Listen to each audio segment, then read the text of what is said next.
Hello, नमस्ते दोस्तों। तो स्वागत है आपका उदय ज्ञान भंडार के इस चैनल पे। तो आज हम वापस करने वाले हैं 12th हिंदी अनिवार्य का पेपर, जो 3 घंटे 15 मिनट का होने वाला है। यह बहुत ही इंपॉर्टेंट मॉडल पेपर होने वाला है। यदि अगर आपको इसकी पीडीएफ चाहिए तो आप कमेंट में मेरे को कमेंट कर देना, पीडीएफ सर, मैं आपको पीडीएफ भेज दूंगा।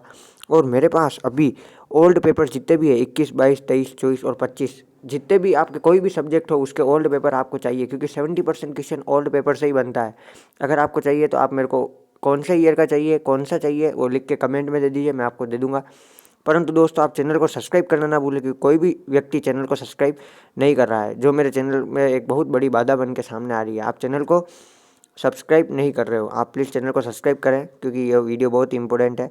तो हम इस मॉडल पेपर को शुरू करते हैं। यह एक बहुत ही पुराना मॉडल पेपर है, जिसमें से बहुत सारे क्वेश्चन उठ के आते हैं। तो सबसे पहले हमारे सामने यह एक बहुविकल्पीय प्रश्न आते हैं, जो कि गद्यांश में होंगे, अपठित गद्यांश। तो सबसे पहले, भगवान बुद्ध को बुद्धत्व जिस वृक्ष के नीचे प्राप्त हुआ था। तो याद रखना दोस्तों, भगवान बुद्ध को बुद्धत्व कौन से वृक्ष के नीचे प्राप्त हुआ था? तो वो है अश्वत्थ, अश्वत्थ वृक्ष। बसंत का अग्रदूत किसे कहा जाता है? बसंत का अग्रदूत कहा जाता है आम के बेर को। श्रीमद् भागवत गीता में भगवान की विभूतियों में माना गया है। तो याद रखना दोस्तों,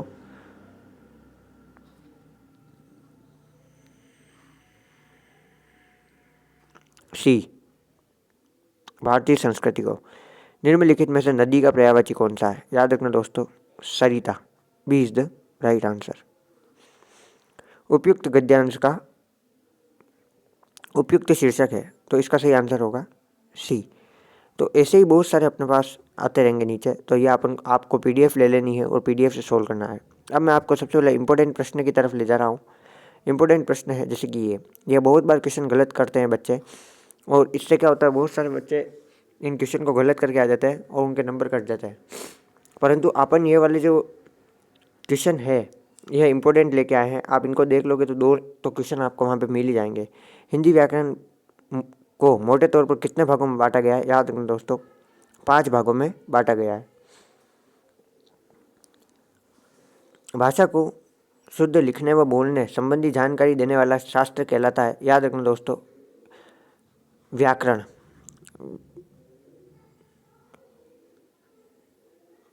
व्याकरण व्याकरण कहलाता है। लक्षित पुस्तक पढ़ रहा है, इसमें कौन सी शब्द शक्ति है? अभिधा। अभिधा शब्द शक्ति लक्षित पुस्तक पढ़ रहा में है। अभिधा शब्द शक्ति इसमें आएगी। ठीक है, आगे बढ़ेंगे। जब किसी शब्द के में मुख्यार्थ में बाधा हो या अभिधा में अभिष्ट अर्थ का बोध न हो, वहाँ शब्द शक्ति होगी लक्षणा। याद रखना दोस्तों, लक्षणा शब्द शक्ति। जब कोई शब्द अपने एक से अधिक अर्थ प्रकट करे तो उस शब्द के कारण वहाँ पर अलंकार होता है। याद रखना दोस्तों, वहाँ पर होगा श्लेष अलंकार। कौन सा अलंकार? श्लेष अलंकार। कनक कनकते 100 गुनी, मादकता अधिका है, काव्य में प्रयुक्त अलंकार है। याद रखना दोस्तों, इसका प्रयुक्त काव्य में अलंकार है वह है यमक अलंकार। इसको इंपॉर्टेंट लगा देना, बहुत बार पूछा जाता है, यमक अलंकार को इंपॉर्टेंट लगा देना। आगे हम आएंगे तो इसमें हमें ये जो इंग्लिश के शब्द है उनको हिंदी में करना है। ये हमें बहुत बार हिंदी मीडियम के बच्चों को आता नहीं है, परंतु आप इन्हें याद कर लेंगे तो ये बहुत बार उठ सकते हैं सेम टू सेम। तो पहले वाले का अर्थ है परिसर, और क्वार्टरली का मतलब है त्रैमासिक। क्वार्टरली का मतलब है त्रैमासिक।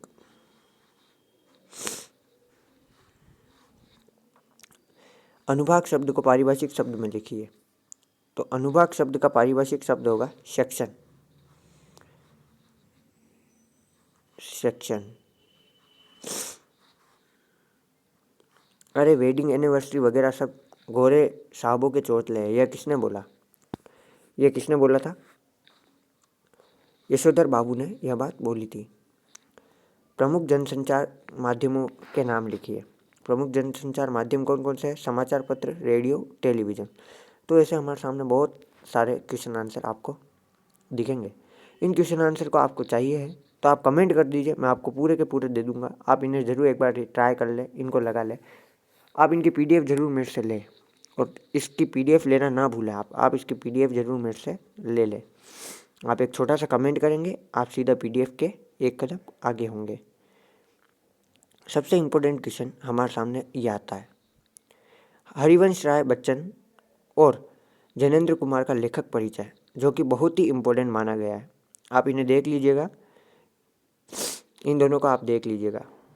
आगे बढ़ेंगे। फिर सप्रसंग व्याख्या आपको करनी है, तो वो तो इम्पोर्टेंट है ही है आपके। फिर हमारा सबसे इम्पोर्टेंट एक और क्वेश्चन आता है, वो है निबंध। आप देख लीजिएगा, ये टॉपिक इम्पोर्टेंट हो सकते हैं, तो इन्हें ज़रूर ट्राई कर लीजिएगा। और सबसे इम्पोर्टेंट 4 नंबर का एक और है जो हमारे सामने आया हुआ है, ये रहे। इसमें बहुत सारे बच्चे को प्रॉब्लम होती है कि सर क्या करें। मेरा मानना यह है कि आप निविदा को छोड़ दें, निविदा को छोड़ दें। आप विज्ञप्ति और अधिसूचना देख के चले जाए, जिससे ही आपका काम हो जाएगा। देखो, जैसे कि आपके सामने विज्ञप्ति है, तो आप अगर अब विज्ञप्ति और अधिसूचना देख लेंगे तो निविदा आपको देखने की ज़रूरत नहीं पड़ेगी। और एक अर्धशासकीय पत्र देख लेना, बिकॉज निविदा में थोड़ी प्रॉब्लम ज़्यादा होती है। फिर आपकी मर्जी दोस्तों। यह चैनल हर समय आपके साथ खड़ा है। आप इस चैनल को सब्सक्राइब करें और प्लीज़ इस चैनल को सपोर्ट करें दोस्तों। धन्यवाद।